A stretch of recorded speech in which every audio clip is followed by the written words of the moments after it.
Ketika peperangan berlangsung seru dengan dahsyat, ya, Jalut muncul di hadapannya. Dia menyerukan agar Jalut menyingkir dari hadapannya. Wah, dengan gagah berani kata Nabi Daud, Jalut, kamu tidak usah ikut perang.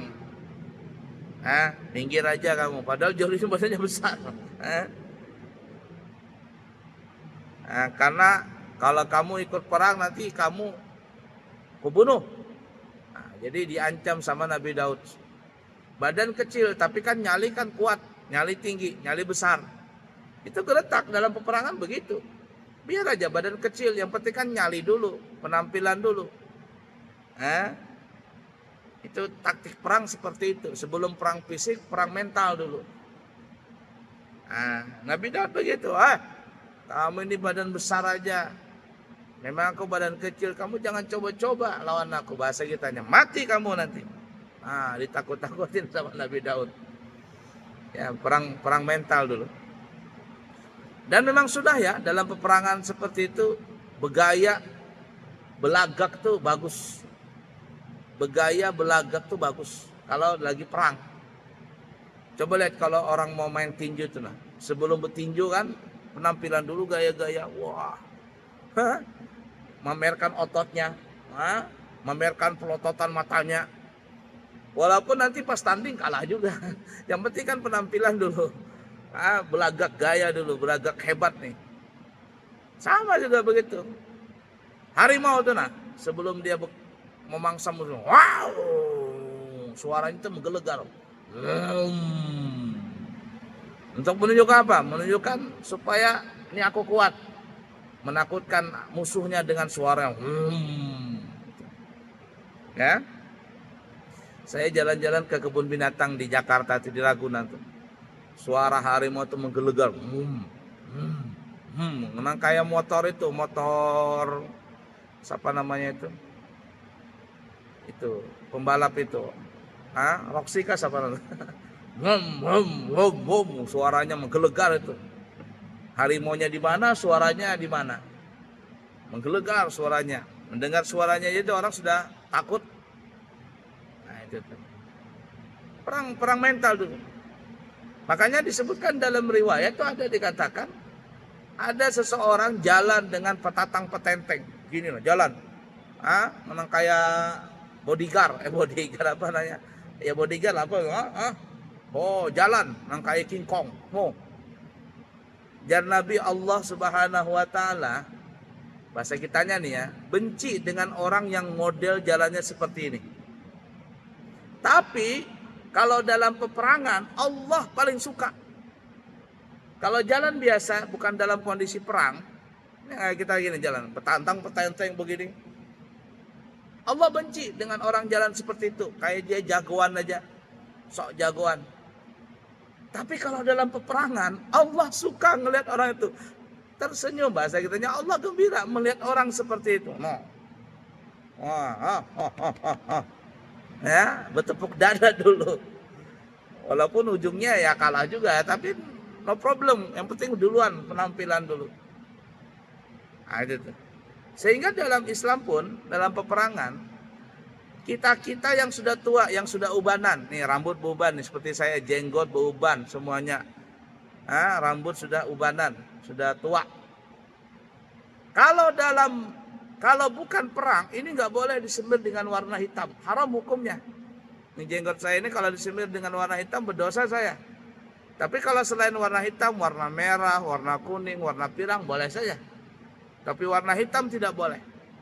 Namun ketika peperangan tuh, siapa yang punya yang punya rambut putih, jenggot putih, semir dengan warna hitam. Untuk apa? Untuk mengelabui musuh. Supaya musuh menyangka, oh ternyata pasukan kaum muslimin masih muda-muda. Padahal maka sudah umur kepala 60-an semua. Itu taktik perang begitu. Nabi Daud sama juga. Jalut, gak usah ikut perang, kamu badan aja besar tapi nggak gesit. Kalau macam-macam kebunuh kamu, kata siapa? Bahasa kitanya nih ya, kata Nabi Daud.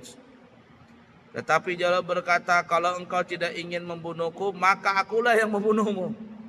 Bahasa kitanya, kamu ini badan kecil masih muda, kurus kelempeng. Bahasa kitanya nih ya, ku injak aja, ku tiup aja, terpanting kamu. Bahasa Jalut gede badannya.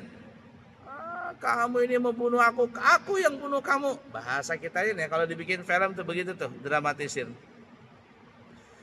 Mendengar itu, si Jalut ini malah melawan. Maka akhirnya Nabi Daud pun mengambil 3 batu tadi yang di kantongnya tadi disimpan, lalu memasang di katapelnya itu satu persatu menjadi satu, maksudnya 3 biji langsung jadi satu. Putar, nyang. Selanjutnya Nabi Daud itu melemparkan batu itu dengan ketapelnya dan tepat mengenai kepalanya si Jalut, sehingga membuat kepalanya itu pecah.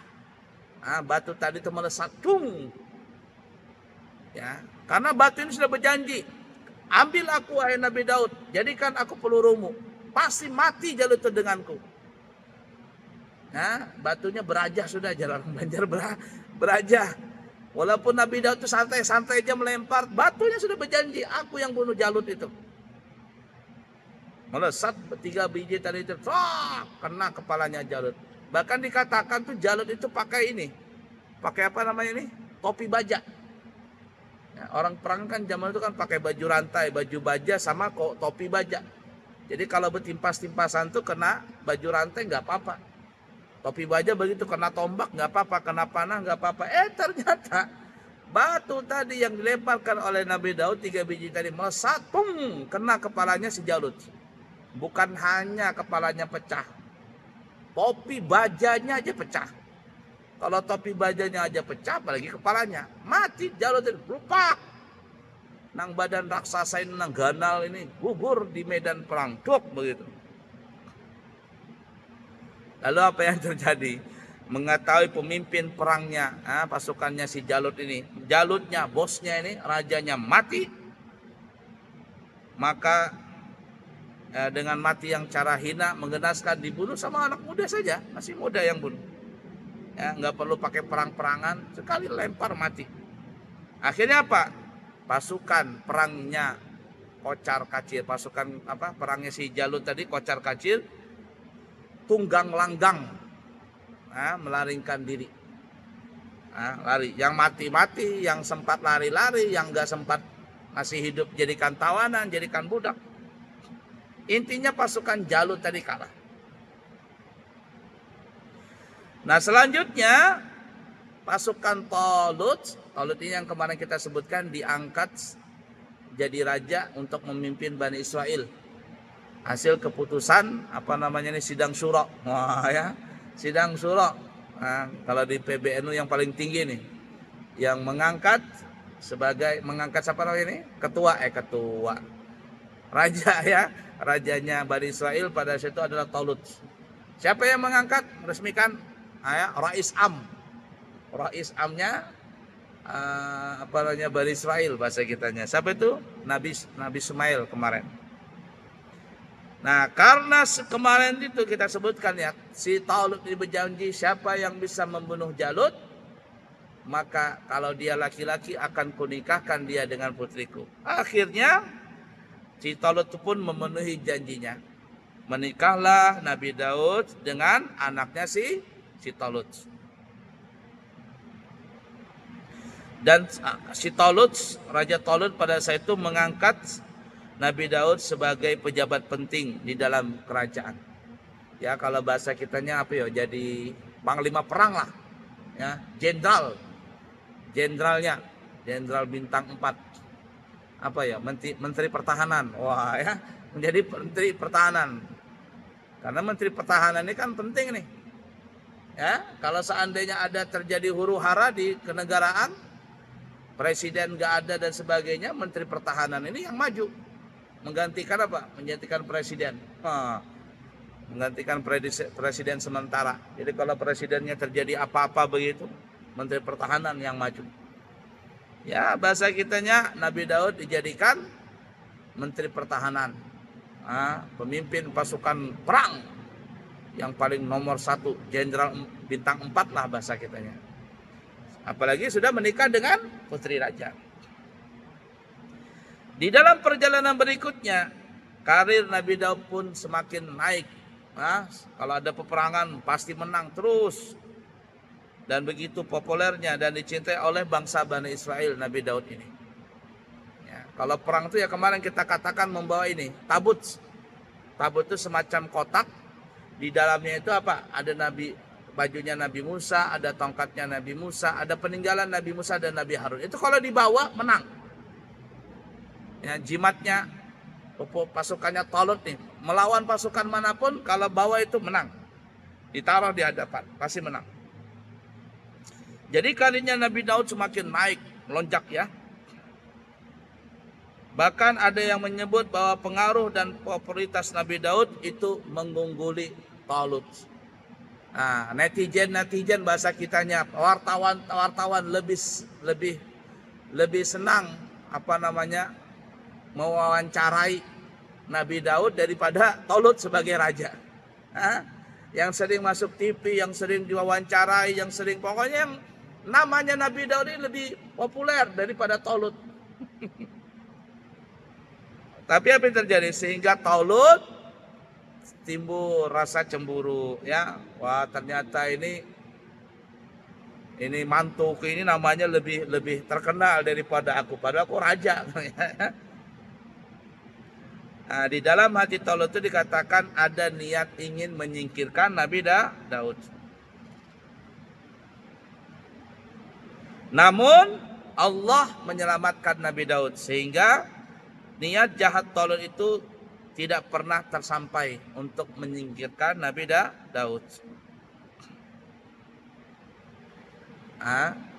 Dan ada yang menasehatin, wahai Raja Talut, jangan kau singkirkan mantumu itu. Jangan gara-gara cuman kalah popularitas kamu ingin menyingkirkan Nabi Daud. Jangan.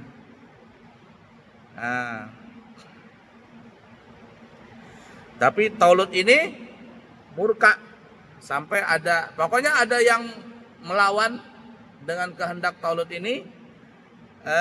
Disiksa sama Talut. Bahkan dibunuh. Tapi di akhirnya karena Talut ini ya memang diangkat